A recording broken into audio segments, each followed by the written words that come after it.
welcome to another episode of Bottom of the Stream Movie Show. My name is Adam. My name is Nick. Welcome back aboard the Stream boat, where every week we trawl the depths of the Netflix stream looking for hidden gems of movies. We do indeed. Well, Usually, we have got a hidden gem this week. Oh my goodness. Usually, well, the majority of the time they are randomly selected by our randomizer. But several times a season, if you are a Patreon or if you host this show, then you can play a wild card, which gives you the ability to choose a movie for us to talk about. And that is what I have done this week. This is your pick of the season. It is. My favourite movie show of the season when you pick. And what a pick you have made. Because this week, Nick chose a movie called Mad Dogs. Mad Dogs was released in 2002. It is a 15. It runs for 1 hour and 31 minutes and is currently rated at 4.0 out of 10 on IMDb. How can you rate this? I have no idea. Like, genuinely, if someone rated it a 10, I'm not saying I'd agree. Some people have on IMDb. But yeah. Some people have rated it a 1. It might speak to some people. How can you give this a number? For reasons we will get into. I have no idea. I thought we'd done batshit movies before. I'm going to say in this episode, I'm teasing this, the most bottom of the stream sentence I've ever said. Brilliant. And I can't wait to say it, but I'm going to say it. This movie stars a guy called Iain Fraser. He's the main character. He plays a character called Robbie Burns. Yeah. And he's not really done anything else before or since this movie. Okay. No. Unlike the rest of the cast, which are all quite big I would names. say this is pretty star-studded. Yeah, there's quite a few names in this. People not necessarily a star at the time. No, some of them were, though. Yeah. But there's some names in there. Yeah, including Paul Barber. Yeah. Who plays Jimmy Joyce. There's some sort of weird naming thing going on in this movie. It's poets, isn't it? Yeah. You'll know Paul Barber. He plays Denzel in Only Fools and Horses. He also played Horse in the Full Monty movie and the TV show recently that's been on. So you know him from that.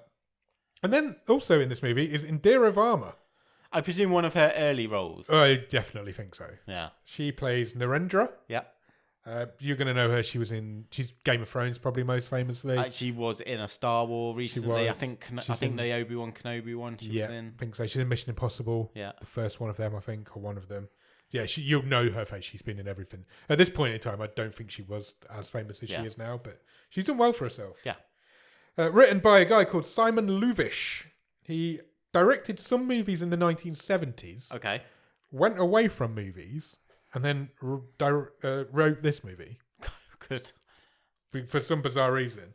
The only other thing that I found on Simon Luvish is that he once wrote a biography on Mae West. Oh, right. Okay. Yeah, he's an author as well, so he's written a few biographies and books and stuff. But yeah, he wrote a biography on Mae West. And directed by Ahmed Aluaddin Jamal, who he'd never really directed any. He did a lot of Indian movies back in the day, but he's never really done anything else other than this that you would have heard of, I don't think. I think we do have to mention, and quite rightly, you've not mentioned him in the main cast because he's only in 2 scenes, but Jonathan Pryce is in this Jonathan Pryce is in this as well, yeah. It's just... For some reason. Yeah. It's mental. It's absolutely mental. Yeah, Is he the guy who plays God? He was, wasn't he? Yes, the Supreme Being. The Supreme Being. We're not going to call him God. Yeah. There's also a really famous Scottish guy. What was his name? He was a Game of Thrones as well. He was. Clive Russell? Clive Russell. Yeah. He's Irish? been around. Yeah. Irish, is he? I think so. Okay, I'll give you that. He's been around forever. He's been in... I knew his face from loads of stuff. We'll get to it. My head was spinning after his scene. Yeah. He just babbles for 10 minutes. I've no idea who he was even supposed to be. Do you have a one-word review of Mad Dogs? Woof. Woof. Because that's on the soundtrack all the way through? Yeah. Maybe.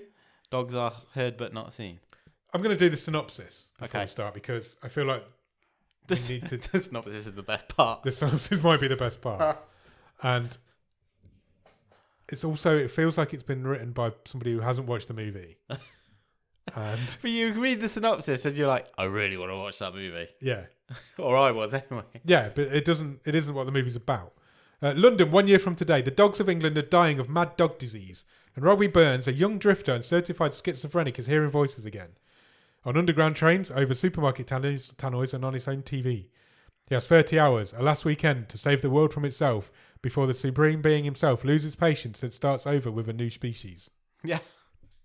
What? And I was like, that can't be what this movie's about. And then I watched this movie. And it is what this movie's Yeah. about. It's insane. Absolutely insane. So Where does this movie start, Nick? before, can I? Yes. Before Sorry, we- I forgot. No, it's fine. Before we start You got a getting fax into the machine? movie proper, I think, as you've said there in the synopsis, this movie is set 1 year from now, Yes. but it came out in 2002. Correct. So we're in a future of 2003. I thought it might just be fun for a couple of minutes to look back on what actually happened in 2003. Oh, okay. What were some notable events in 2003? Oh, that's exciting. And did any of them happen in this movie Right. as it was telling the future? It was predicting the future. So, yeah, why not? So, Big year for me and you, 2003. yeah, sure. Not so much for Morris Gibb because he died. Oh, okay. B.G. Morris Gibb. That long ago. He was the hat-wearing one. Yeah. Uh, I remember that. The space shuttle Columbia exploded on re-entry to Earth, Right, okay. killing all 7 astronauts on board. Dolly, the world's first cloned sheep, died at the age of 6 Oh, okay. in 2003. I did not know that. London's congestion charge came into force. Did it? It did. Wow. Who knew that had been going on for that long? The invasion of Iraq happened in 2003 Wow. in March. And Roman Polanski won Best Director Oscar for The Pianist. Oh, really? Yeah. Wow. The famous footage of Saddam Hussein's statue being toppled was But- April 2003. Was it really? It was. Wow. Time just goes so quickly. I know. I remember all of these things. David Beckham signed for Real Madrid, leaving Manchester United for £24.5 million. Bargain in today's money. Yeah. A prankster called Aaron Barshak gatecrashed Prince William's 21st birthday party dressed as Osama bin Laden. Really? Apparently so. Are we sure that wasn't his brother? Didn't he do that a few times? Dennis Thatcher died, All right. as did Bob Hope Oh, really? at the age of 100. Wow. Britain's hottest ever temperature was recorded in 2003 in August, 38.1 degrees Celsius That doesn't stand now, though, in does it? Kent. I'm not sure. Because it was like Tell you. 40 degrees a couple of years ago. I'll tell you. But at the time it was. Wow. Johnny Cash died that year Really? as well. What a At big year for deaths. 71 he was. No age. Arnold Schwarzenegger, don't know why I say it like that, became Schwarzenegger. a governor of California. Blimey. That long ago as well. Yeah. Concorde made its last flight, Okay. and most importantly in the world of pop culture, illusionist David Blaine walked out of his Perspex box after spending 44 days suspended over I remember the when he River did that. Do you Thames remember when he did that? without food. Yeah, it was live streamed It and was everything, wasn't it? Yeah, it was crazy. That long, 20 years ago. Yeah. Johnny Wilkinson's last-minute drop goal in I November remember that. gave England the victory in the Rugby World Cup final. I remember that happening. And then, right at the end of the year, in December, the United States revealed it had captured Saddam Hussein, hiding in a hole He was hiding in a hole. in the desert. Big year. Yeah. None of those things happen in this movie. No. But a lot of other batshit crazy shit does happen in this movie. Where does this movie start, Nick? A man walks through the tunnels of London. Man with torch in alleyway. That's Yes. what my notes say. He does, over the credits. Yeah. And the caption tells us it is London 1 year from now. 1 year from today, it says. It's weird watching a futuristic movie that's not really futuristic. It's just a year later. But also it's 21 years ago. Yes. It's crazy. And then we go into Westminster Psychiatric Clinic. And we meet a guy who is being discharged because he is in remission Yeah. of being a psycho. This Did is you get Robbie to- Burns. It is. Do you get into being in remission for that? His doctor reveals that his meds that he's been on are just placebos. For the last 3 weeks, they have been placebos. So he's been absolutely fine. And he has not been hearing voices. Yeah. And he's been off drugs for 21 days, so he's all good and he can go home now. His doctor says, go home, relax, go out, get a job, come and see me again in 3 weeks. We'll see how you're doing. Yeah. So he loves. He leaves. He isn't keen on leaving. He doesn't really believe that he's cured. Yeah. He does leave. He's nervous, isn't he? And Yes. we hear a voiceover from Robbie as he's walking through the city. Yeah, there's a lot of voiceover work in this movie. And as he walks past, it's the standard thing. He walks past news playing on TV saying that mad dog disease is abundant. It's an epidemic in the UK at least. Yeah. And there's lots of people reading newspapers about it. It's on news reports as he walks past them. We just get a bit of a montage of him walking through London. We do. And onto the tube. He gets on a tube and the tube announcer starts like announcing where they're going. Yeah, your destination. Suddenly it starts addressing him directly, this tube announcer. And it freaks him out a little bit, as it would. It's like commentating on what he's doing and talking to him. But nobody else can seem to hear it. It's just him. So he thinks, well, maybe my meds were working. This is weird. So he runs. He shouts out that he's sort of swearing the doctor's name. Oh, I knew you shouldn't have let me go. And he calls him a quack arse. He does, a quack arse. He gets off the tube. He runs through the tube station. He arrives at Kentish Town, where he heads into a supermarket. And he can still hear the voice going on in his head. Yeah. But he's hungry. He's buying his dinner, his microwave meals, I guess. Yes. And the voice says that the fate of the planet is in his hands. Yeah. He says Robbie's decisions will affect the whole planet. Yeah. And there's this scene where Robbie is arguing with the voice that he can hear, and at the same time he's trying to pay for his meals that he's bought. Yeah. So the checkout lady thinks he's arguing with her. Yeah, and he's not. And it's all right. He then gets home and he calls his doctor straight away. Yeah, Dr. Mackenzie. Oh, but he doesn't get through. His doctor's gone on holiday. I think he's gone skiing or something. It's a long weekend. I think it's a bank holiday weekend. Yeah, I think it was. So he's like, okay. I'm going to have to get the booze out. I'll get the booze out and I'll sit and watch some TV. Yeah. So he turns his TV on. His TV's on the fritz. It's not working. Yeah, snowing. It's just, it's all snowy.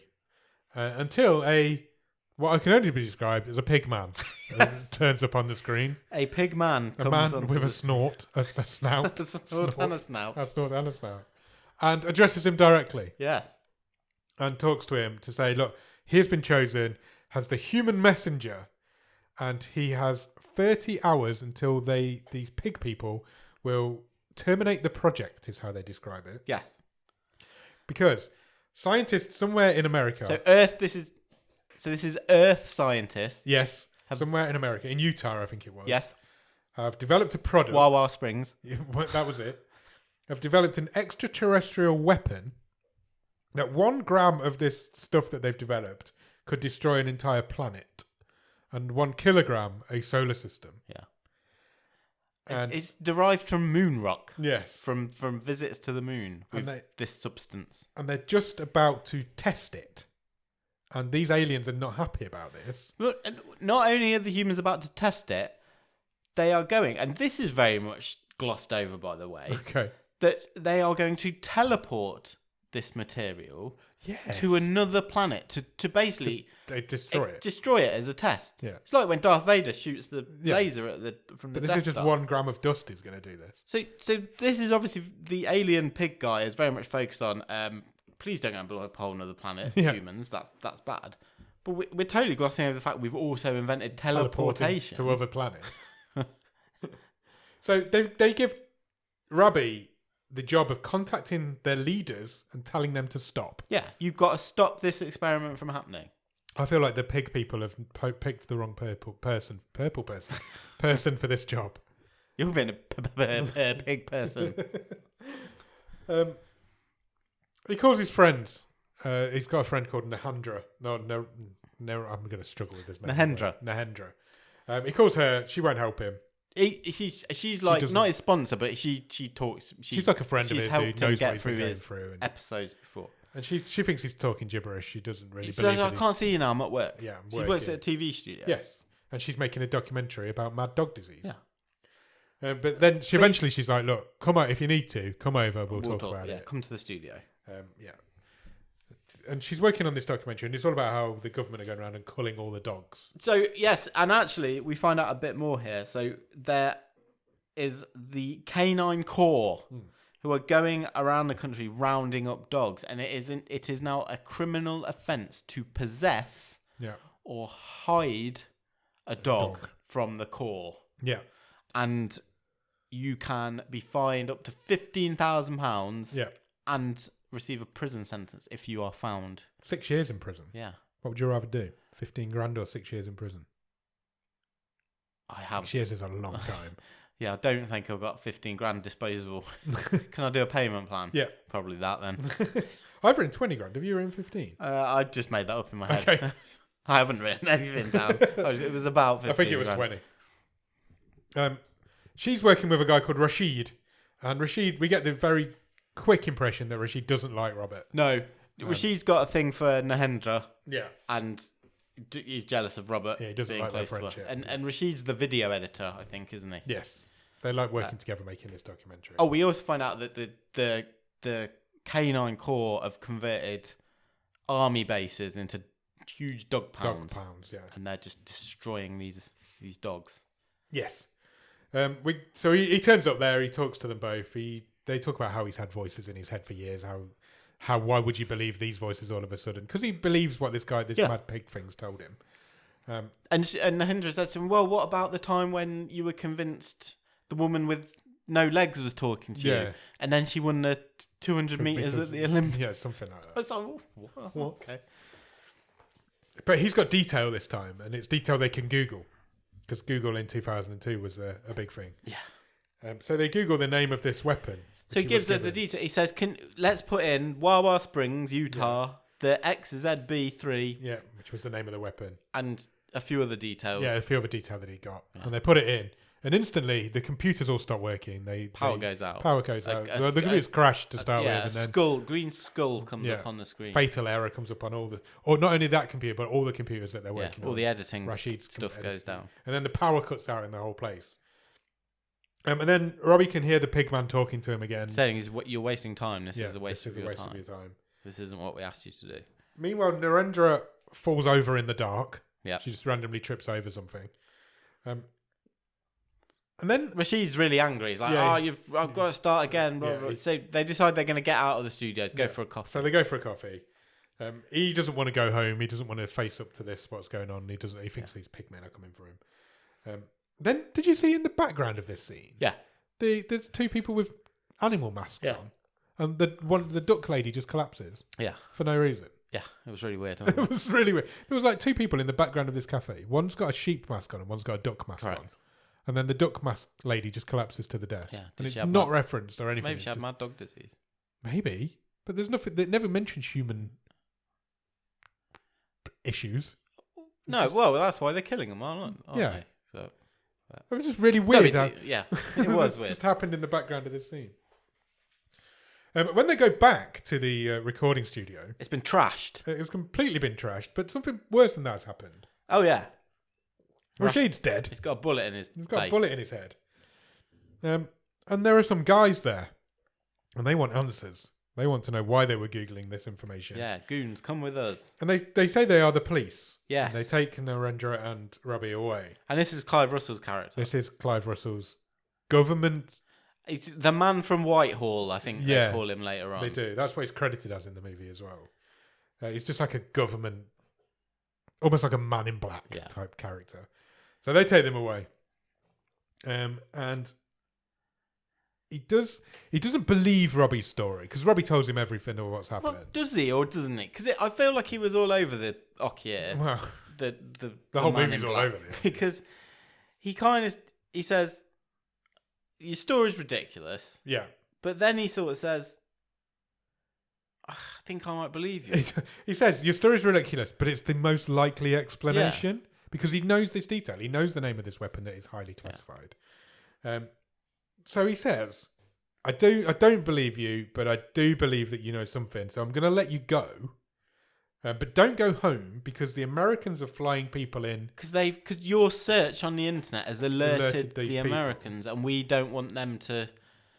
They want the scoop, basically. Yeah. But this takes 10 minutes for them to go through this. Yeah, it takes what ages. I don't understand is like, there's a line in it where after the Whitehall man said, "We believe you. We believe your story."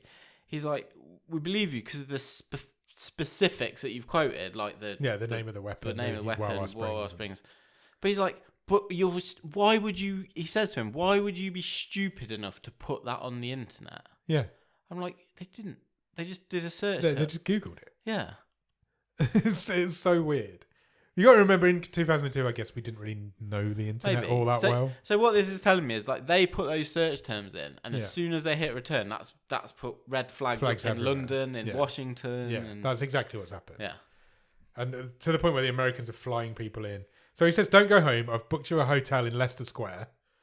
Go and stay there and wait for my call." I've written a question though, which I don't feel was answered adequately. Yeah, why did they kill Rashid? It 100% wasn't answered, but at all. I have no idea. Poor Rashid. Yeah, absolutely poor Rashid. What also isn't really answered very well in this movie is that instead of doing what this government man says and going to this hotel that's been booked in Leicester Square, they think, well, what I need to do is go and find my homeless saxophone playing friend, Jimmy Joyce. Yeah, well, no, just tie it up before they leave the police station. So the Whitehall man says, "Go to the hotel. We'll put you up there. Don't leave. If the aliens talk to you again, cooperate with them and tell them you've made contact with leaders. Yeah. And it's all going fine." Right. Okay. And then they don't. You're right. They don't do any of that. Don't do any of that. They decide to track down this homeless saxophonist. Yeah, for some reason. For no reason. Robbie's like, "I know someone who can help us." Yeah. Denzel from Any Fools and Horses. Yeah, playing some sort of Scouse bleeding gums Murphy. Yes, exactly right. So they go to this like homeless, this like bridge in London where all the homeless people live, and they track down this guy. He's just standing up against a wall. Also, what really made me laugh was we get a caption. It's Trafalgar Square, 10:45 p.m. Yeah, I know it's summer. Yeah, but it's not. It's daylight. Yeah, it's complete daylight. We're not living in the Arctic Circle here. So they go to this. They meet this guy Jimmy Joyce. He's like a crazy Scouse homeless guy, and they tell him everything that's been going on. He says, "Come into my office," and they all go and sit inside this cardboard box. Big cardboard box. Yeah. So it's got a bit Mighty Boosh for a second. Narendra says, "I need to get hold of Rashid's family. Yeah, his parents, because he's and his dead. girlfriend. I need to probably tell somebody." So Jimmy, who's a homeless guy, lends her his mobile phone. Yeah. And she goes outside and makes a call. She calls Janet, who is Doreen's sister, who has spoken to Rashid 30 minutes ago. Yeah. Bearing in mind, this murder happened over an hour ago. And told his family he was leaving town. I loved it. We just got the detail of, I've spoken to Janet, she's Doreen's sister. Yeah. And I'm like, who the fuck's Doreen? But yeah, so, yeah, Rashid apparently has spoken to Doreen and he's leaving town. And this was 30 minutes ago. Rashid's been dead for over an hour.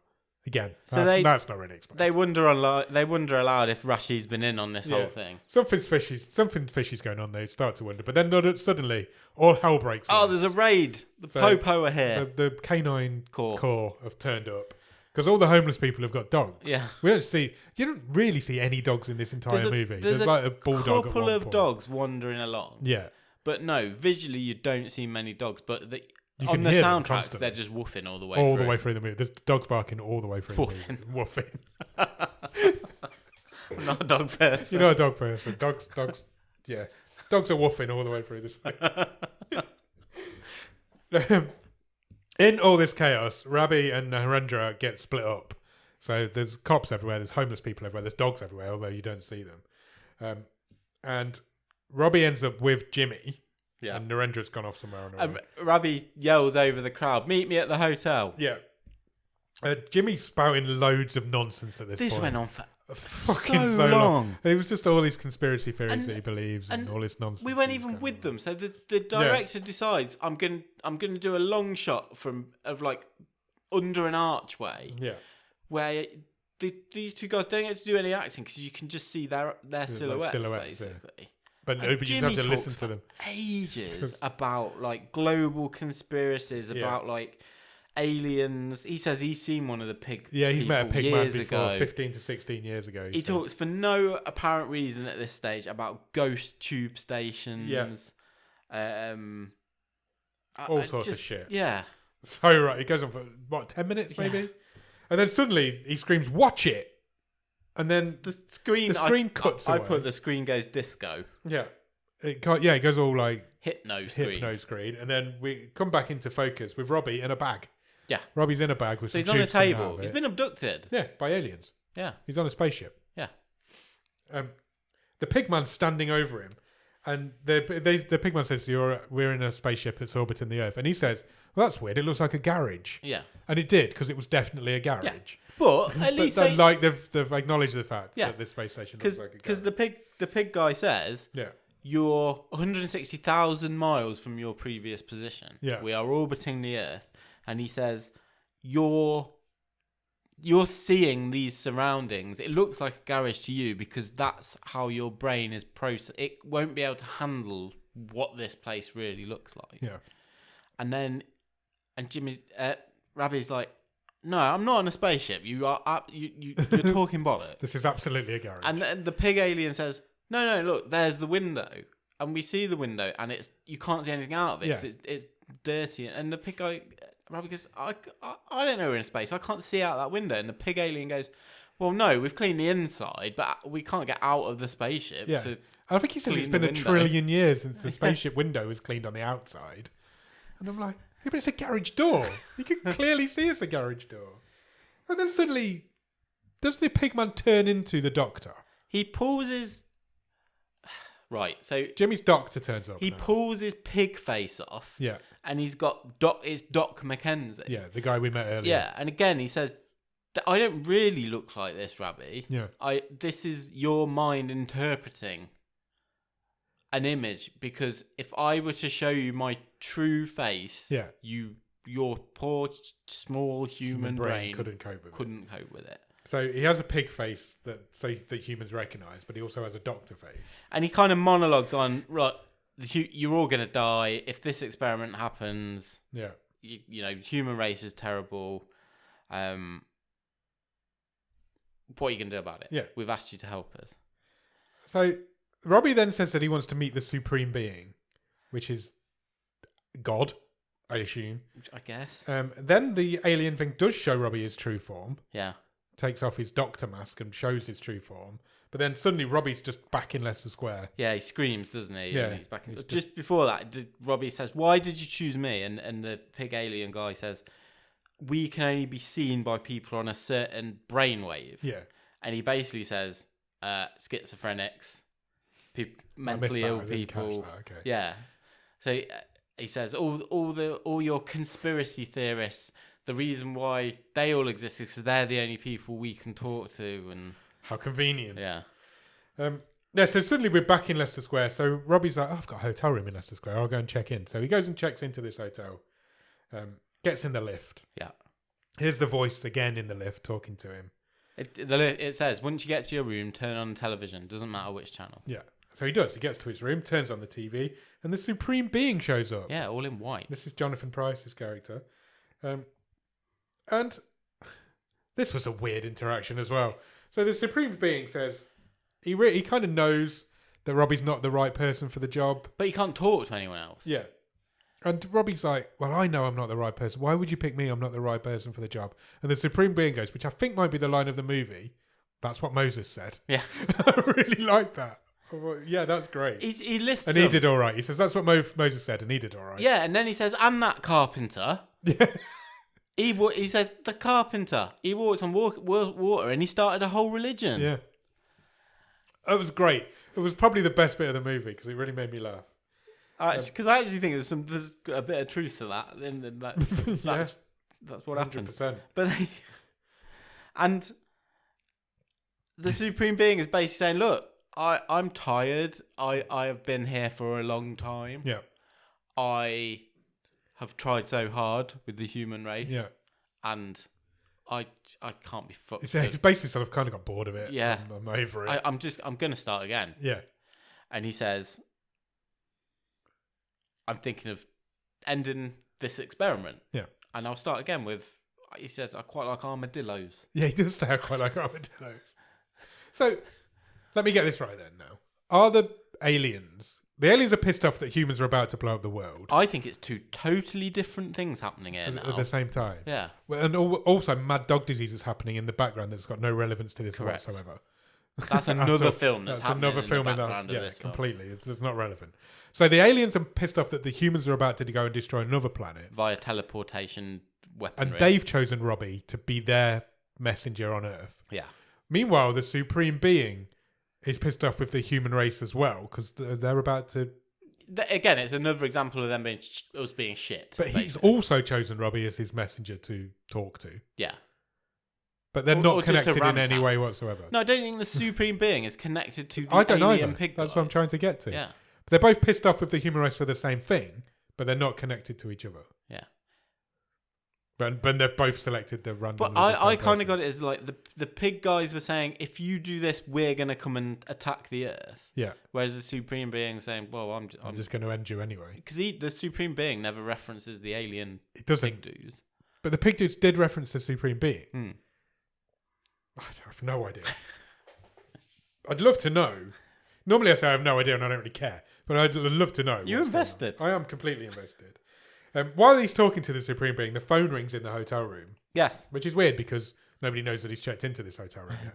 But no, it's Narendra on the phone. She says, I've been ringing the hotel every hour. I've been trying to find you. I've been ringing the hotel. I'm going to come and pick you up. Be ready in, I think she says 20 minutes. Yeah. And as soon as he puts the phone down, he falls asleep. Yeah, and the Supreme Being fades away off the TV.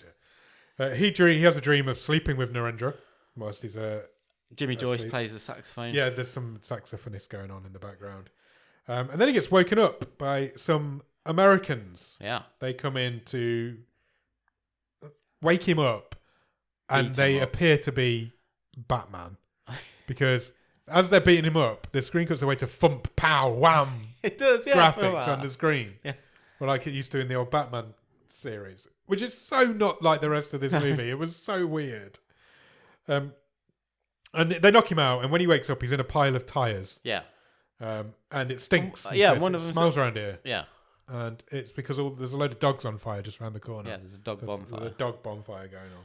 And they say, "Oh, took you a while to come around from those drugs," so they've drugged him as well. Yeah. They admit that they've already killed the government guy, the Whitehall guy, whatever his name was, Mr. Whitehall. And then Robbie then does a quote from the prisoner where he says, "I'm not a number, I am a free man." Yeah. And they're all nobody called him a number.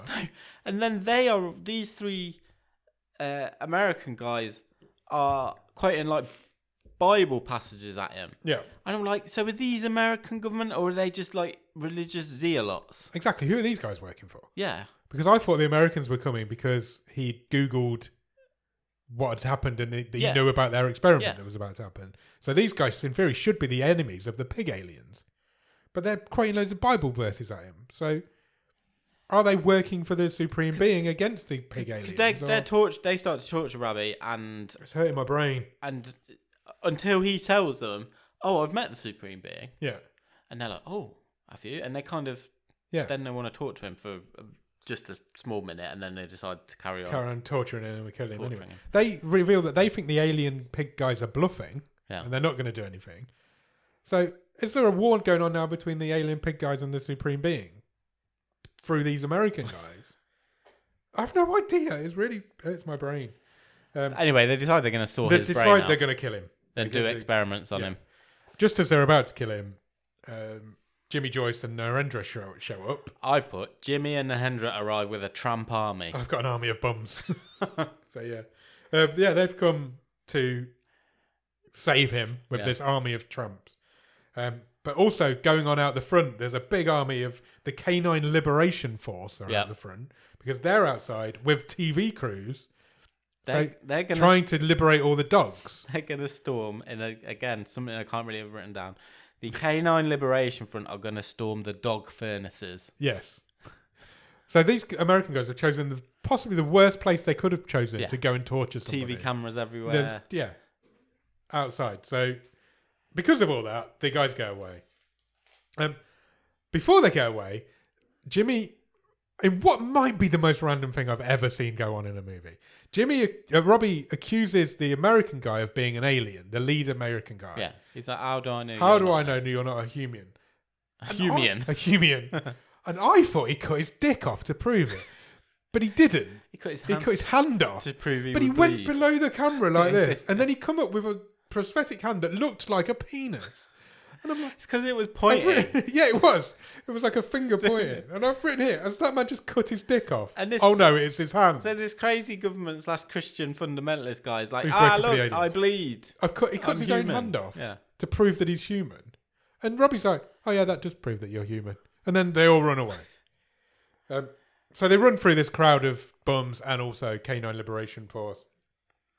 And the Americans run after him. Meanwhile, while this is happening, the dogs are all let free by somebody. Yeah, someone So lets the... We actually do see a couple of dogs at this point. They're running through the crowd as well. It's all chaos again. And eventually they get to a tube station. So they run onto this tube. All of them. All of them.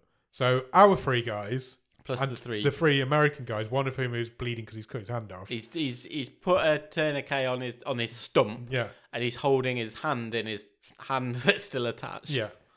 But they don't want to cause a scene on the tube, so they sit separately on the tube and just sit and wait for them to get off the tube. So while they're doing this, while they're on the tube, Jimmy decides I'm going to do a sax solo. So he starts because he's running with a saxophone. And all the just Londoners start tapping their feet and nodding like, yeah. Some sax. That's what we need. Yeah, it's. Then they all get off the train when it lands at the next station. When it stops at the next station, and they're like facing off on the platform. Yeah. And just before the train goes, our three guys jump back on, leave the leaving American there. guys stranded. Quite clever.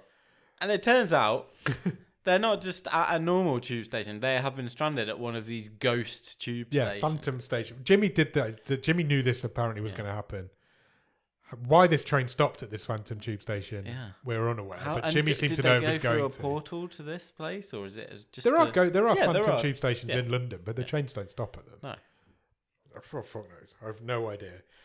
So these guys have now got to figure out how they get out of this Phantom tube station. So they take off up the stairs. They go up the stairs. They can hear animal noises in the background. Something's going on in the background.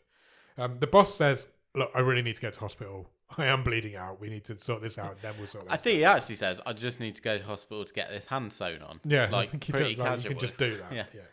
Yeah. One guy turns the corner and suddenly blood splatters up the wall. Yeah. And he screams. And then we're at the bottom of a staircase and we hear the boss guy scream. And then his head just rolls down the stairs. And then winks. And then it winks. So was this... What killed these people? Was it a dog? Oh, I have no idea. Was it a mad dog? Was it a pig alien? What killed them? Don't know. They never get mentioned again. No. There was no mention of monsters in this movie. A dog can't chop off a man's head. No, that's true. There can't have been. It was making woofing noises while they were in this tube station.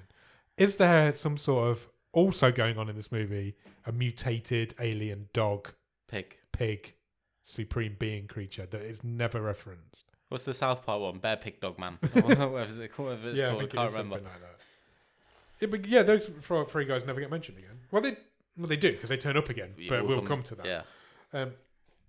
It's Leicester Square, Saturday night. It's buzzing. 4 hours until the world ends. 4 hours to go until this experiment happens. So what do? They go for a drink. Yeah. Pub. They go to the pub, go for a drink. Wait for the whole thing to blow over. Then the great Godzuka comes out on stage because why not? He's a magician. They're just watching a magic show at this point. Then instead of doing a magic show, he does a lecture on socialism. Yes.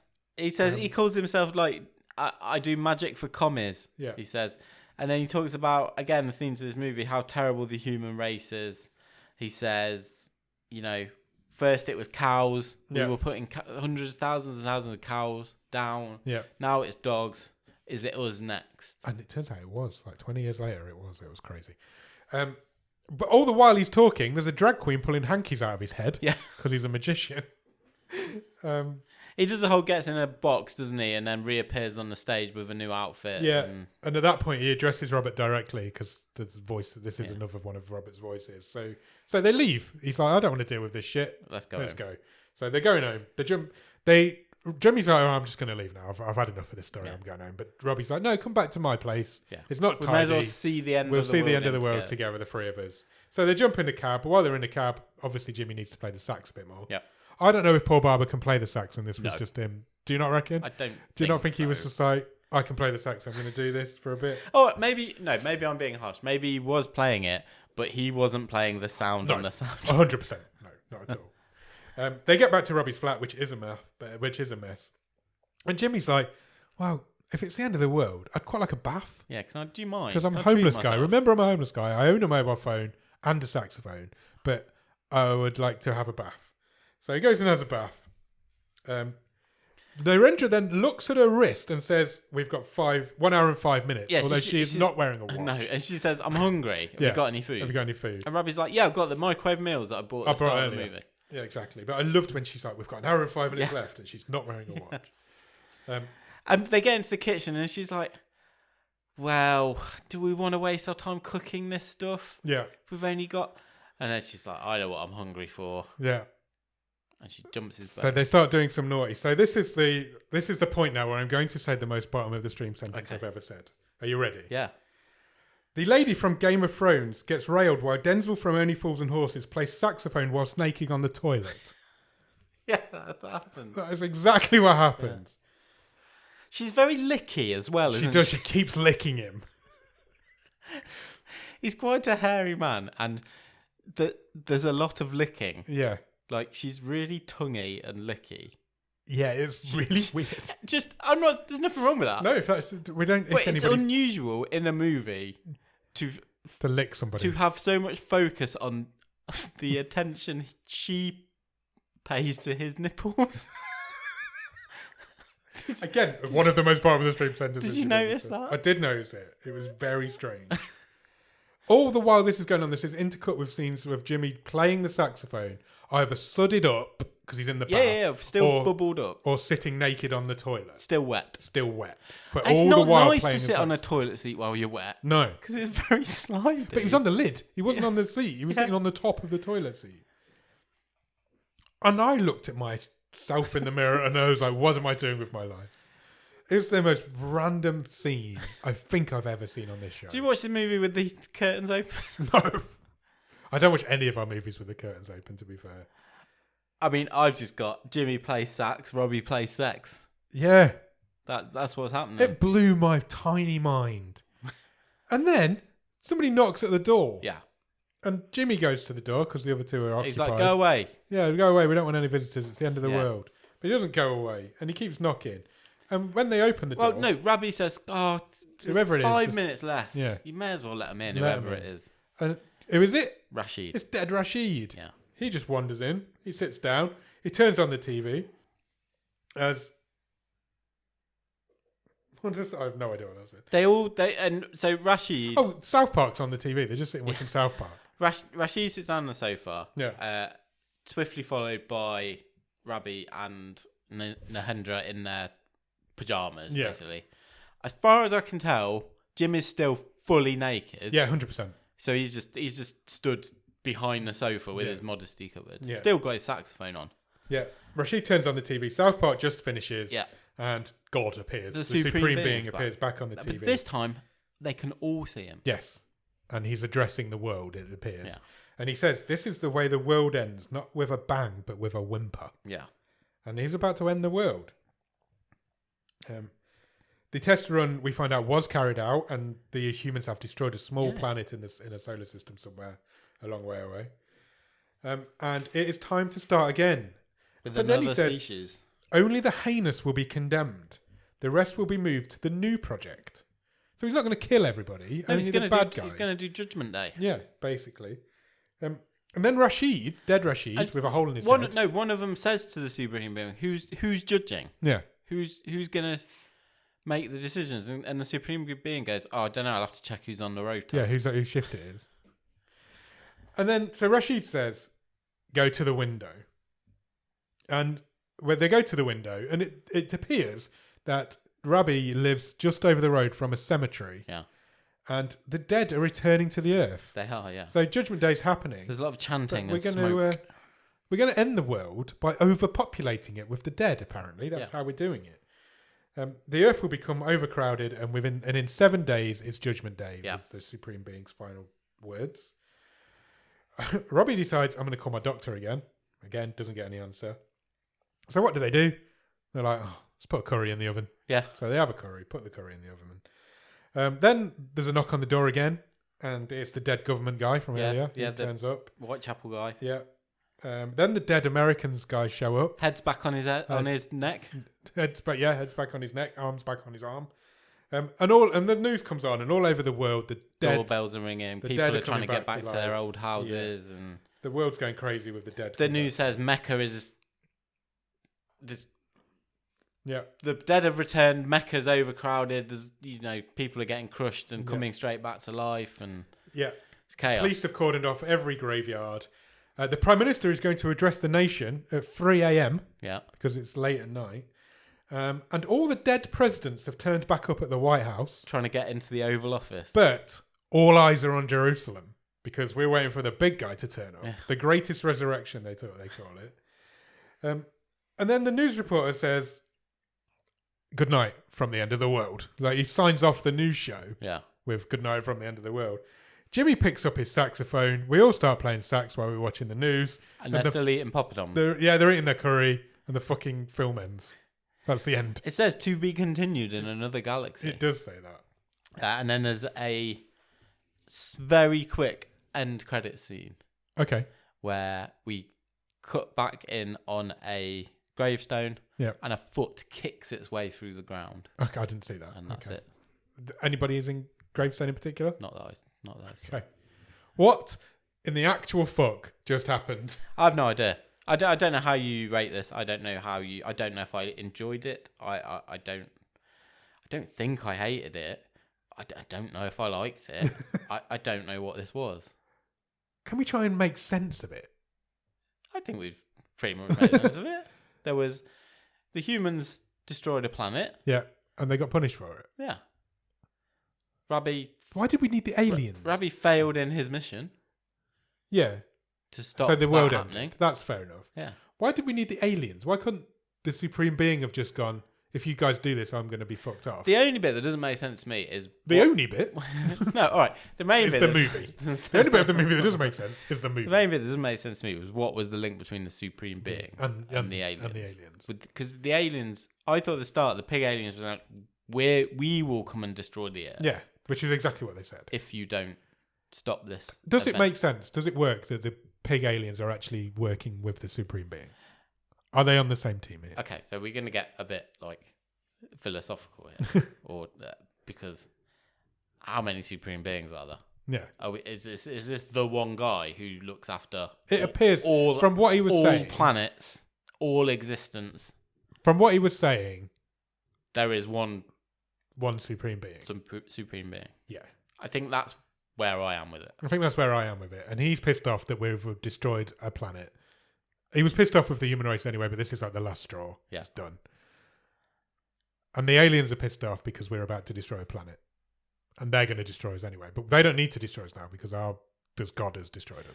So in a way, these two things are on the same team, but they don't need to both be in the movie. Are the pig aliens actually looking out for us? Because they're kind of saying, although they can only talk to Rabbi, they're saying, if you could stop it, this is your last chance to stop it, and you will not be destroyed. But they definitely say we are. I'm sure that first message is we will destroy you. Yeah, it is. So the pig aliens was like, if you stop this, we won't destroy you. Well, but then the Supreme Being turns which kind of turns into the Supreme Being won't destroy you. But is it that, or is it we're going to destroy you? But then the Supreme Being turns up and says, I'm going to destroy you no matter what. Yeah. So it doesn't really matter what these alien guys do. Also, who killed the fucking American guys? What killed the American guys? Why were they there in the first place? Plus, we've invented a a teleporting, planet-killing weapon that you only 1 gram of to destroy a planet. That's specifically mentioned. And all the while, all this batshit's going on. The dogs are all being murdered. Yeah, and we can catch mad dog disease. We can catch mad dog disease. So the human race is absolutely screwed either way.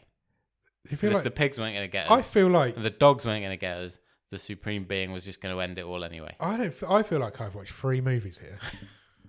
Or 3 it's bad only an hour movies. and a half long. Yeah, and they've all been like, it's like somebody's gone.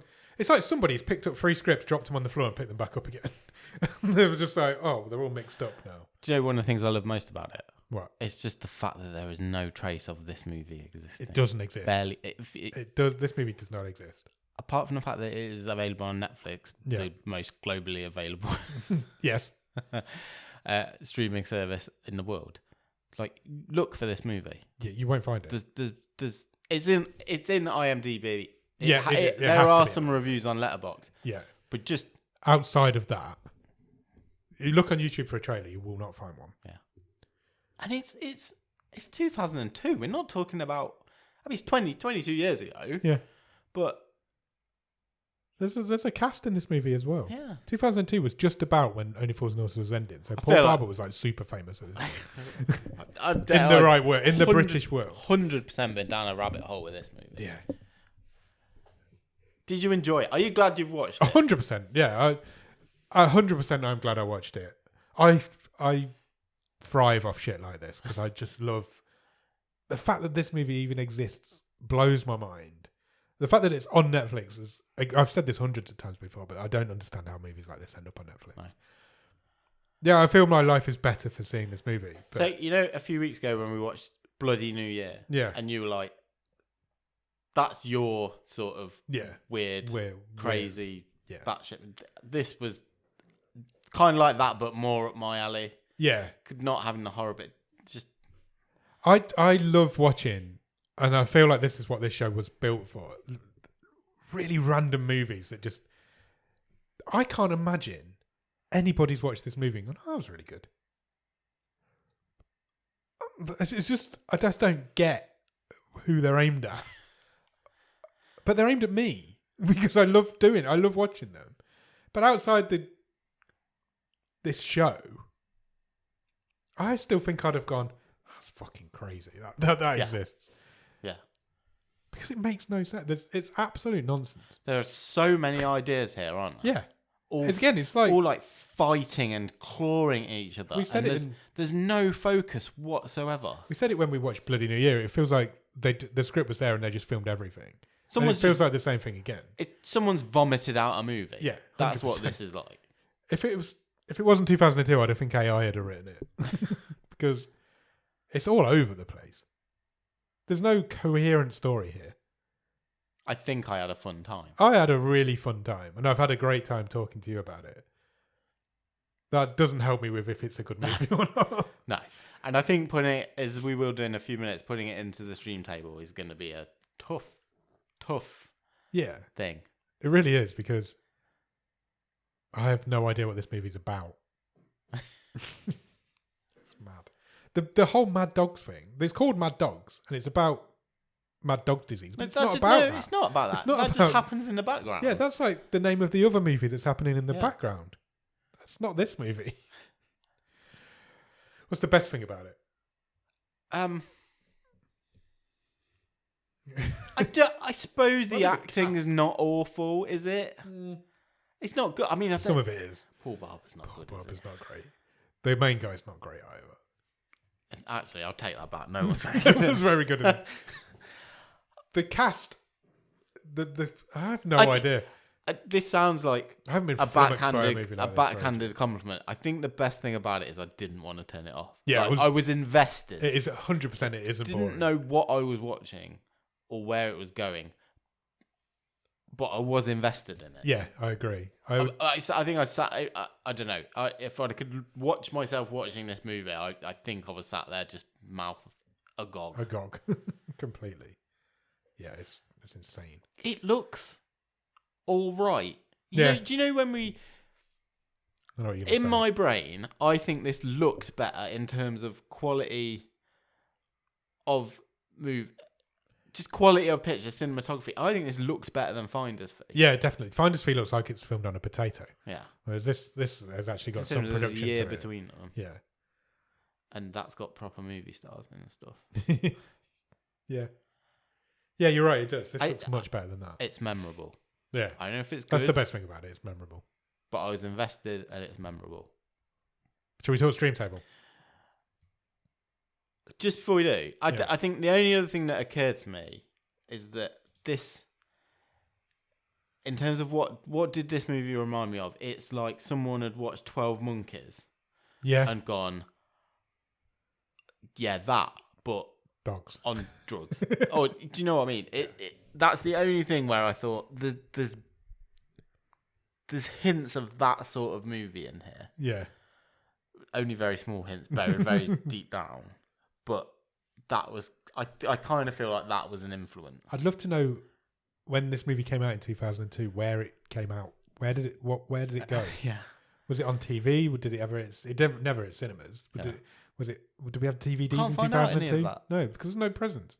Did we have DVDs in 2002? I'll tell you another 2003 fact. Go on. 2003 was the year that DVDs became the number one Okay, so we did have DVDs selling over video method. Okay.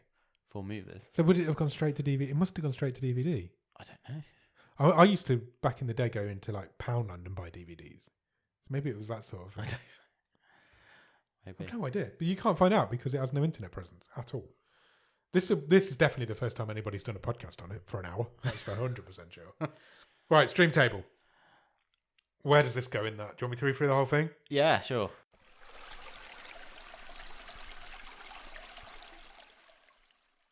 Currently at number 11 is Riptide. At number 10 is Hard Feelings. At number 9 is Bloody New Year. At number 8 is Hypnotic. At number 7 is Sundogs. At number 6 is last week's movie Green Sea. Number 5 is Bubble. Number 4 is Finder's Fee. Number 3 is The Girl in the Yellow Jumper. Number 2 is 60 Minutes. And number 1 is The Call. The top 2 films in this stream table are wildcards. This is also a wildcard movie. Is it threatening those top 2? I'll tell you what I'll do. Go on. I'll give you a starting point. Yeah. And let's see if we think we can edge it up any more. Okay, sounds good. I think it's going to be tough for this to crack the top 2. Yeah. I don't think you've won the wildcard race this year, Nick. I'm sorry. I don't think that was really my intention. No. I just saw that synopsis and went, that sounds weird. We've got to watch it. This is the movie I should have picked. This isn't a you movie. This is a movie I know. I should be picking. I loved it. I that's not the right thing to say. You loved it. I loved it. I had a great time watching it. By the end of the season, we're going to fully remember this movie. I think I might be going slowly insane. No, I'm rubbing off on All right, but my thought I felt something. My starting point is that this goes above Bloody New Year. Yeah, I'd agree with that. I enjoyed it more. It makes more... It's more of a coherent movie than Bloody New Year. The question is, can we justify anything higher? Me personally, I wouldn't have a problem with it being above Hypnotic. Okay. Just for entertainment purposes. That's the question we need to ask now. Are we talking, is this a good movie or is this an entertaining movie? Because that's two very different things. Yeah. And what is this stream table? I don't know if I could put it much higher than that. And I'm not massively arguing it for it to be going above Hypnotic either. If we decide that this is a stream table of how entertaining is this movie, then it goes much higher than Hypnotic. Sure. Do we have to find the balance between an entertaining movie and a good movie, which I think is what we try to do most of the time. Yeah. And to say that, I think it goes below Hypnotic and above Bloody New Year. I can't really argue that because Hypnotic is more... It's a movie. Although it's more, I would say, boring and it is more legible as a movie. Isn't it? Yeah. And I think this is the best terrible movie we've seen for a while. I think. Yes, I'd agree with that. It isn't as bad as some of the other terrible movies we've seen, but it isn't as good a movie as Hypnotic is. Not on a technical or any scale. If you wanted to tell me, apart from the enjoyment, how much did you enjoy this movie? I think it goes third. But yeah, I think we have to have a fine balance. I think it could sneak the top 5 on that. I think it's somewhere between Hypnotic and Bloody New Year. So should we put it there? Yeah. 9th in the stream table. Lowest wild card of the season so far. Right. We need to move on because we're going way long. Robin's got another week off. What? Yeah. He's having an extended leave mid-season. Okay. We've had another wild card play. Wow. 2 weeks in a row. So that would be the 4th wild card. There's only 6 in play all season. Yeah. I've not played mine yet. No, you haven't. But Sam Mulholland has played his. Well done, Sam. Sam has picked a movie called Rogue Agent. Sounds very similar to this week's movie. It does indeed. It's a lot newer. It's from 2022. Okay. Do you want the synopsis? Yes, please. A con artist masquerades as an MI5 agent for years, but then he scams a quick-witted lawyer who decides to take him down, based on a true story. Oh, okay. Yeah. Stars James Norton and Gemma Arterton. I know them. I know them too. They're people. Let me see what it's rated at on IMDb. Are you ready? 6.4. Wow. Whoa, Sam's coming in hot. He's trying to take that top spot at the top of the stream table. That's all very well and good, but it's not as star-studded as Mad Dogs, is No, it? it's very true. It is not as star-studded as Mad Dogs. Julian Barrett's in it as well. Oh, amazing. That's random. Amazing. Yeah, so go out and watch Rogue Agent. And in the meantime, check us out on Instagram and Letterboxd at BOTS_podcast. If you want to drop us an email, our email address is bottomofthestream@gmail.com and our website is bottomofthestream.com. On our website, you will find every episode we've ever recorded, all the stream tables, loads of other cool stuff, and you can even get some merch if you want to buy a Bottom of the Stream Dog collar. dog collar. That might actually be on there. Do all of that. Head over to Patreon, patreon.com/bottom of the stream. On there for £5 every month, you will get early access to episodes. You will get bonus episodes. You will get all sorts of other cool stuff. You get exclusive access into our Discord. You will get a keyring soon. Yes, He's you going to will. make some keyrings and send them out. Nick's got the first ever Bottom of the Stream keyring right now on his keys. And you will also get a wild card, which means you can do what Nick's just done and what Sam's just done. Play a wild card. If you pick the best wild card of the season, you will win a prize. After you've done that, head into Discord. The Discord link. The Discord is a wonderful group full of wonderful people who will talk to you about anything, play games. We do watch-alongs. We do all sorts of cool stuff. We've got loads of cool plans going on in the Discord. It's great. It's a great place to be. It's a great place to meet new people. And the Discord link will be in the bottom of the show notes. If you can spare a few minutes, please leave us a review and a rating anywhere you can review and rate podcasts. It helps get the word out about our show. We can make new friends. You can find us anywhere that you find your podcast. Big places, small places, places like Podbean, Podchaser, Apple Podcasts, Spotify, YouTube Music. All of those places. Loads of school places. And more. There may be big things afoot. There may be big things afoot. Who knows? What we do know is that next Monday's Wave will come out on April the 1st. Oh, yeah. April the 1st is 5 years since the first episode of this show came out. Incredible. That is our anniversary, so we might have something extra special for you in next Monday's Wave. Maybe. If we can be bothered.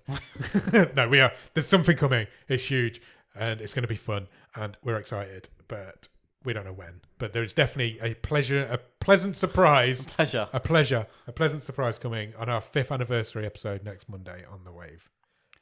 That's it for now. Come back then and do that sort of thing. Cheers. Bye.